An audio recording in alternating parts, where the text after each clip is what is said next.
असलामुअलैकुम ladies and gentleman की हाल है सारे ठीक हो। उम्मीद करदा सारे खैरियत दे नाल होणगे। ये मेरा पहला व्लॉग है तो इंशाल्लाह कोशिश करांगे कि डेली बेसिस कोई ना कोई नवीं तो नवीं गल, कोई हासे वाली, कोई मजाक वाली, कोई मिठी, कोई सलूनी, कोई शक्कर वाली मिला जुला के तुहाडे सामने पेश करने की कोशिश करांगे। कोई रोज़ की एक नवीं वीडियो नवीं जगह की कोशिश करांगे। अगर ना भी बन सकी तो अपनी तो ज़रूर बनावांगे इंशाल्लाह।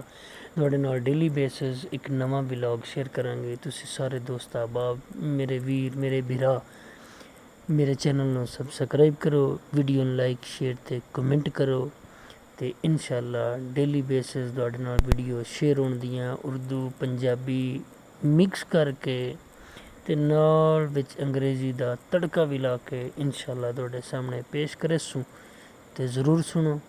ਇਜਾਜ਼ਤ ਦਿਓ। ਅੱਲਾ ਹਾਫਿਜ਼। ਅੱਲਾ ਨਿਗਹਬਾਨ।